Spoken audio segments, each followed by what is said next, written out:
नमस्कार दोस्तों, एक बार फिर से स्वागत है आपके अपने चैनल सच्चाई क्या है पर्दे के पीछे। कंगना नहीं, काल है ये। जी हाँ मित्रों, आज जो देश की स्थिति चल रही है, कंगना राणावत और उद्धव ठाकरे जी आमने सामने भिड़े हुए हैं। कुछ लोग सोचते हैं ये राजनीतिक लड़ाई है, कुछ लोग इस गलतफहमी में हैं कि ये महाराष्ट्र की उद्धव ठाकरे जी ने अपना प्रेस्टीज पॉइंट बना रखा है। लेकिन सच्चाई इसके पीछे बहुत गहरी है। उद्धव ठाकरे जी महाराष्ट्र के बहुत प्रतिष्ठित और ताकतवर लोगों में से एक समझे जाते हैं। बाला साहब ठाकरे उन्हीं की शक्ति का स्वरूप इनको आज लोग मानते हैं। परम पूजनीय बाला साहब के ऊपर मातेश्वरी की इतनी कृपा थी, उनके जीवन में जीते जी शायद उनको कोई हरा नहीं पाया। लेकिन बाला साहब के जीवन में कभी ऐसा कोई उदाहरण देखने या सुनने को कभी नहीं मिला कि उन्होंने कभी किसी महिला से विवाद किया हो या उनके कारण किसी महिला को किसी प्रकार की मान सम्मान में क्षति हुई हो या आर्थिक नुकसान हुआ हो। बाला साहब की शक्ति का प्रमुख कारण यही था कि उनके ऊपर सदैव शक्ति स्वरूपा जगन्माता माँ काली का आशीर्वाद था। आज उद्धव ठाकरे जी का जो इतना मान सम्मान और वर्चस्व महाराष्ट्र में कायम है, उसके पीछे प्रमुख कारण है कि लोग आज भी उन्हें बाला साहब की परछाई के रूप में स्वीकारते हैं। महाराष्ट्र एक ऐसा राज्य जहां मातेश्वरी के नवरात्रों में बड़ी धूमधाम से पूजा पाठ की जाती है, अर्चना की जाती है। 9 दिन तक माता को बिठाया जाता है। और वैसे भी हिंदुस्तान एक ऐसा देश है जहां महिलाओं का मान और सम्मान मातृ शक्ति के रूप में किया जाता है। महिलाओं को अन्य देशों की भांति एक साधारण स्त्री नहीं बल्कि शक्ति स्वरूपा समझा जाता है।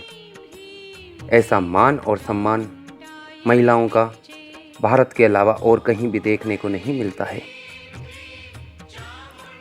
इतिहास गवाह है, मातृशक्ति से जब भी किसी ने टकराने की कोशिश की है, उसका विध्वंस तय है। आज कंगना रावत जी ने एक बड़े दुख के साथ एक स्टेटमेंट दिया था कि आज मेरा घर टूटा है, कल तुम्हारा अहंकार टूटेगा। इसका मतलब यह नहीं था कि वह बहुत दुखी और दयनीय स्थिति में होकर किसी को श्राप या बद्दुआ दे रही थी।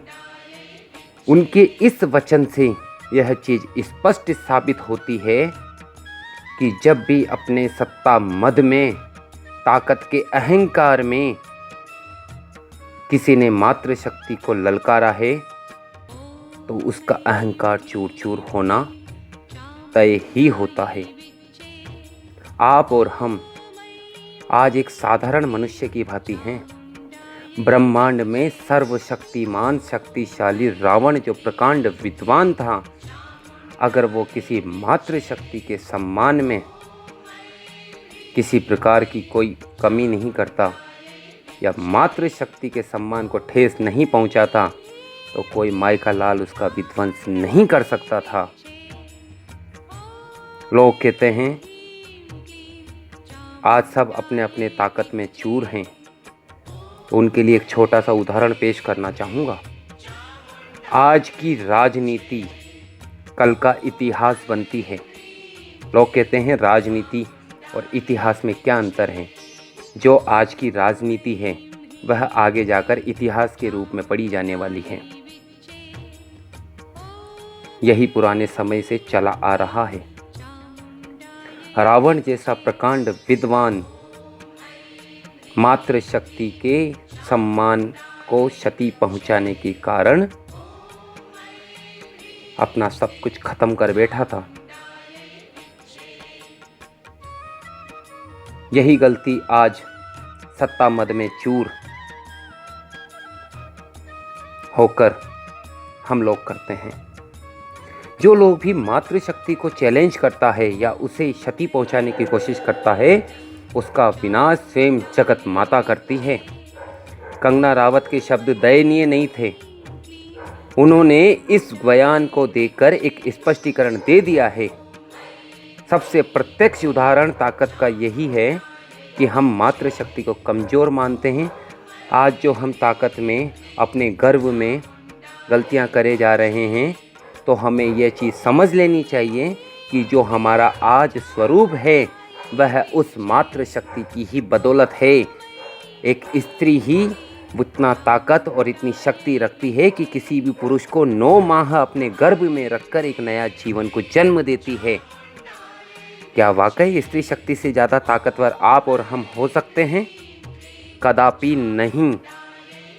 जीवन में कभी किसी ने स्त्री का अपमान किया है, उसे किसी प्रकार से दुख दिया है, तो साक्षात ब्रह्मा भी उसका कल्याण नहीं कर सकते। यह अटल सत्य है।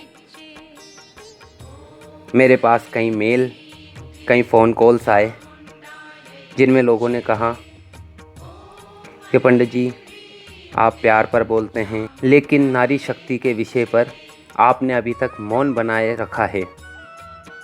उन सभी की भावनाओं का सम्मान करते हुए मैं आज यह वीडियो बना रहा हूँ, क्योंकि मैं इतना गुणी नहीं हूँ कि नारी सम्मान में कुछ बोल पाऊँ। मेरा जन्म भी एक नारी से ही हुआ है और सकल ब्रह्मांड का जन्म भी एक नारी से ही हुआ है। उसके बारे में, उसके सम्मान के विषय में अगर मैं बोलने लगूँगा तो शायद आपकी पूरी ज़िंदगी समाप्त हो जाएगी। न तो मैं बोल पाऊँगा, न आप सुन पाएंगे। जितना कहा जाए उतना कम।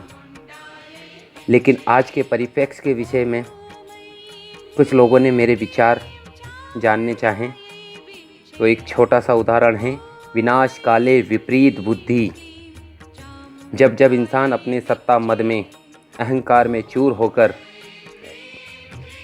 नारी के सम्मान को ठेस पहुंचाता है या उसे दुख देने की कोशिश करता है, तो इतिहास गवाह है, रावण जैसे ब्रह्मांड के महापराक्रमी को झुकना पड़ा, सर्वस्व विनाश की ओर जाना पड़ा। महाभारत लोगों ने देखी और सुनी है, पढ़ी है। महाभारत भी एक महिला के सम्मान की हानि की ही कहानी है। अगर महिला का सम्मान शत विशक्त करने की कोशिश नहीं की गई होती तो महाभारत नहीं होती। बड़े दुर्भाग्य की बात है। हम जहाँ हमारे देश में 9 दिन तक मातृशक्ति की पूजा करते हैं, कहा जाता है यत्र नार्यस्तु पूज्यन्ते रमन्ते तत्र देवता, उसी देश में सिर्फ 9 दिन तक कन्याओं का सम्मान किया जाता है और वहाँ छोटी छोटी बच्चियों के साथ बलात्कार किए जाते हैं। कौन हैं ये लोग? ये वही लोग हैं जिनके सामने जब छोटी छोटी और अबला बच्चियां आती है तो वह अपनी ताकत के अहंकार में ये सोच बैठते हैं कि यह छोटी सी अबला बच्ची हमारा क्या बिगाड़ लेगी, और उसके मान सम्मान को शक्त विशक्त तार तार करने की कोशिश करते हैं। हमारे देश की कानून व्यवस्था, पता नहीं, कोई खौफ ही नहीं लोगों में। क्या कारण है इन सब चीज़ों का? जब हमारी सोच ही ऐसी है कि जहाँ नारी का सम्मान होता है वहाँ देवता निवास करते हैं, हम नारी को मातृ शक्ति के रूप में मानते हैं, फिर अपराध क्यों? इसका कारण है हमारे देखने, सुनने, बोलने में, विचारों में परिवर्तन होना। हम बोलते कुछ और हैं, मन में हमारे कुछ और होता है। हम अपनी ताकत और श्रद्धा के मत में चूर होते हैं, इसलिए हम महिलाओं के मान सम्मान में कमी कर बैठते हैं। उन्हें अपमानित कर बैठते हैं।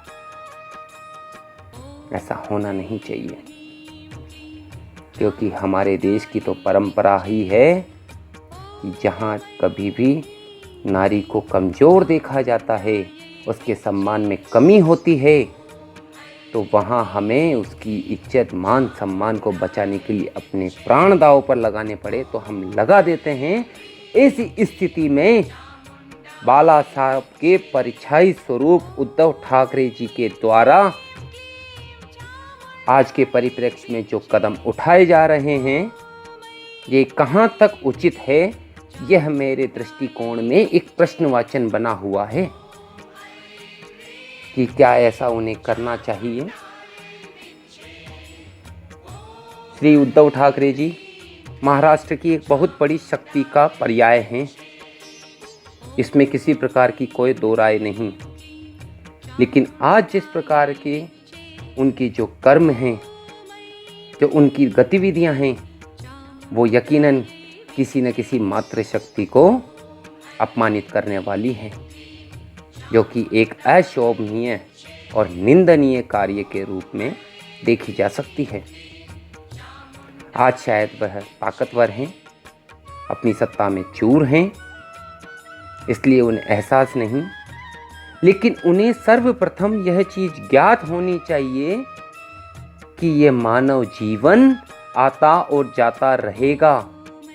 यह शरीर, यह ताकत, यह स्थिति सदैव एक जैसी नहीं रहेगी। इस दुनिया में रहेंगे तो हमारे अच्छे और बुरे कर्म और उन कर्मों का परिणाम। आज वो सकारात्मक रूप से जीवित होकर जो भी कर्म करते हैं, जब यह निष्क्रिय शरीर अपने प्राण छोड़ेगा, वह आत्मा अपने परमात्मा तत्व में विलीन होएगी, उस वक्त उन्हें यह सोचना पड़ेगा, क्या हमने इसी अवसर के लिए, इसी कर्मों को अंजाम देने के लिए मानव देह धारण की थी? क्या हमारे द्वारा किए गए कर्मों से किसी को तकलीफ दी थी? क्या मैंने इसीलिए मनुष्य योनि में जन्म लिया था? उस वक्त ये सवाल दुनिया नहीं, स्वयं खुद से करने की कोशिश करना।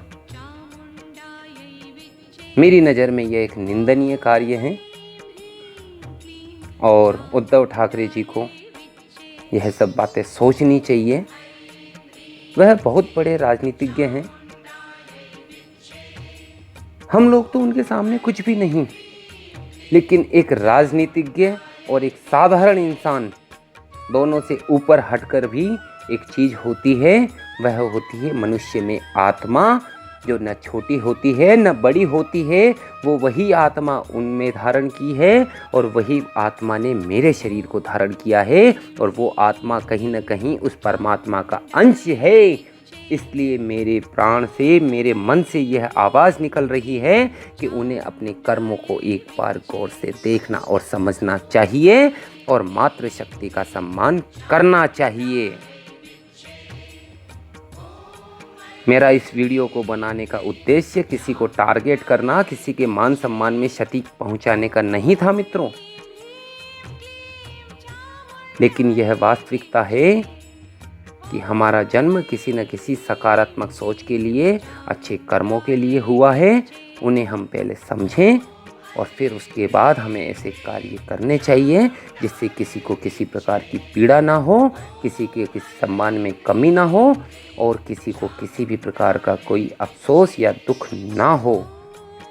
आज जो काम हम करते हैं, जब कभी जीवन में हम कांच का, अपने आईने का सामना करें, हम उसमें अपना चेहरा देखें, तो हमें गर्व होना चाहिए कि हमने किसी का मान सम्मान बढ़ाया, किसी को खुशियाँ दी।